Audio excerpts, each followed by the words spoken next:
एक ऐसा मंच जहां दुनिया की सबसे बड़ी ताकतें आमने सामने बैठी हैं। एक ऐसा वक्त जब दुनिया तनाव और तकनीकी रेस पर चरम पर है और इसी बीच एक ऐसा नेता जिसने शांति, समाधान और संतुलन की बात की है। क्या आप जानते हैं कि G7 समिति में ऐसा क्या हुआ जिसने भारत की भूमिका को नई ऊंचाई दे दी है और क्यों अचानक अमेरिका के राष्ट्रपति लौट गए और कैसे प्रधानमंत्री नरेंद्र मोदी दुनिया की बदलती दिशा में सबसे अहम खिलाड़ी बनकर उभरे हैं। जवाब छिपा है आज की हमारी इस खास रिपोर्ट में, तो चलिए आपको बताते हैं। नमस्कार, मैं अंजलि मिश्रा, आप देख रहे हैं 24 अड्डा न्यूज। प्रधानमंत्री नरेंद्र मोदी इस वक्त एक बेहद अहम अंतर्राष्ट्रीय मंच पर मौजूद है। वे कनाडा के कैलगरी शहर पहुंच चुके हैं, जहां वे अल्बर्ट प्रांत के कैनानास्किस में आयोजित हो रहे 91वें G7 शिखर सम्मेलन में हिस्सा लेंगे। मोदी सीधे साइप्रस से यहां पहुंचे हैं और इस बार उनकी मौजूदगी सिर्फ एक औपचारिक नहीं बल्कि राजनीतिक रूप से बेहद महत्वपूर्ण मानी जा रही है। G7 मंच पर भारत की मौजूदगी बतौर विशेष आमंत्रित देश के रूप में है। मोदी के अगुवाई में भारत न सिर्फ विकासशील दुनिया की आवाज बन रहा है बल्कि अब तकनीकी ऊर्जा और वैश्विक ऊर्जा जैसे क्षेत्रों में नेतृत्वकारी भूमिका में नजर आ रहा है। इस बार G7 समिति में दुनिया की सबसे बड़ी समस्याओं पर चर्चा होगी और भारत की भूमिका निर्णायक हो सकती है। लेकिन इस समिति में एक बड़ा झटका सामने आया है। अमेरिकी राष्ट्रपति डोनाल्ड ट्रंप को इस मंच पर पीएम मोदी से मिलने वाले थे, लेकिन G7 समिति से वक्त से पहले ही रवाना हो गए।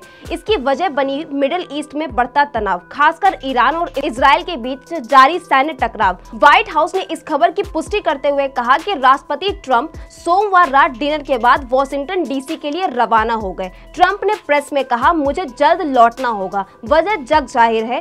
यह बयान साफ करता है कि अमेरिका अब मध्य पूर्व की आग में सीधे कूटनीति हस्तक्षेप की तैयारी में है। G7 में भले ही मोदी और ट्रंप की मुलाकात नहीं हो पाई हो, लेकिन पीएम मोदी का शेड्यूल काफी व्यस्त और असरदार है।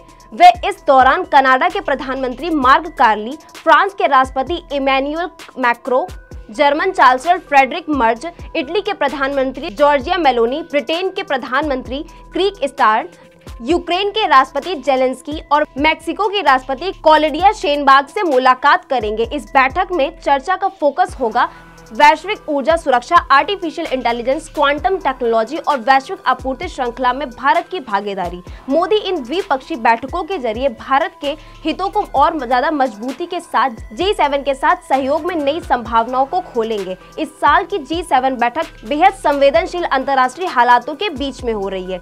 रूस यूक्रेन युद्ध अभी भी जारी है, मिडिल ईस्ट जल रहा है और वैश्विक अर्थव्यवस्था मंदी की कगार पर खड़ी हुई है। ऐसे में भारत की भूमिका सिर्फ एक पर्यवेक्षक की नहीं बल्कि संभावित समाधान प्रदाता की है। कनाडा में हो रही इस बैठक में यूरोपीय संघ के अलावा ऑस्ट्रेलिया, ब्राजील, इंडोनेशिया, सऊदी अरब, दक्षिण कोरिया और दक्षिण अफ्रीका के नेताओं को भी बुलाया गया है। G7 समूह दुनिया की 44% GDP को दर्शाता है, लेकिन इसकी जनसंख्या हिस्सेदारी महज 10% है और इसी असंतुलन को दूर करने की बात भारत लगातार करता रहा है। G7 नेताओं ने मिडिल ईस्ट संकट पर एक संयुक्त बयान जारी किया है। बयान में कहा गया है कि ईरान का तनाव कम करना चाहिए और इजराइल को आत्मरक्षा का पूरा अधिकार है। साथ ही G7 ने भी दो टूक कहा, ईरान को किसी भी कीमत पर परमाणु हथियार नहीं हासिल करने दिए जाएंगे। फ्रांस के राष्ट्रपति मैक्रों ने भी अहम बयान दिया है। उन्होंने कहा है कि अमेरिका अगर मिडिल ईस्ट में संघर्ष विराम सुनिश्चित करता है तो फ्रांस उसका पूरा समर्थन करेगा। उन्होंने ट्रंप की शांति प्रयासों की सराहना की है और कहा है कि मौजूदा हालातों में यही सबसे सकारात्मक कदम होगा। पीएम मोदी ने कनाडा यात्रा इसीलिए अहम मानी जा रही है क्योंकि यह उनका 2015 के बाद पहला दौरा है। भारत कनाडा संबंध हाल के महीनों में तनावपूर्ण रहे हैं, लेकिन अब G7 समिति के बहाने रिश्तों में एक नई शुरुआत आने की उम्मीद की जा रही है। मोदी की यह यात्रा भारत की विदेश नीति दृष्टिकोण को और ज्यादा व्यापक बनाने वाली है। अब इस समिति के बाद पीएम मोदी क्रोएशिया के लिए रवाना होंगे, जहां उनके सामने एक और कूटनीति पड़ाव है। लेकिन फिलहाल सभी की निगाहें इसी बात पर टिकी हुई हैं कि कनाडा में जहां मोदी वैश्विक मंच पर भारत की आवाज को बुलंद करने जा रहे हैं, ट्रंप की अनुपस्थिति जरूर मायने रखती है, लेकिन भारत की मौजूदगी कई ज्यादा शक्तिशाली संदेश दे रही है। भारत अब सिर्फ दर्शक नहीं, निर्णायक बन रहा है। G7 समिति के इतर जो सबसे महत्वपूर्ण पहलू उभर कर सामने आए हैं वो है आर्टिफिशियल इंटेलिजेंस और क्वांटम टेक्नोलॉजी पर भारत की नेतृत्वकारी भूमिका पर चर्चा।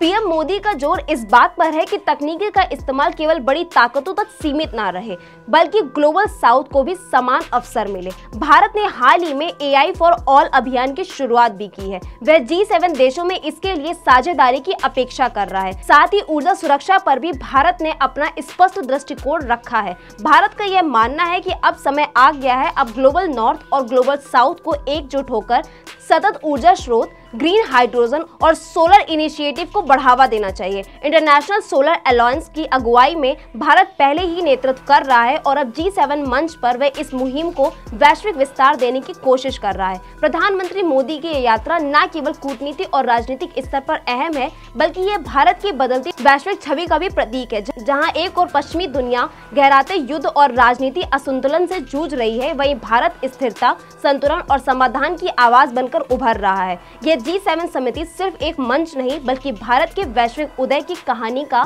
अगला अध्याय साबित हो सकता है। तो फिलहाल इस खबर में सिर्फ इतना ही। ऐसी और खबरों को पाने के लिए देखते रहिए 24 अड्डा न्यूज। धन्यवाद।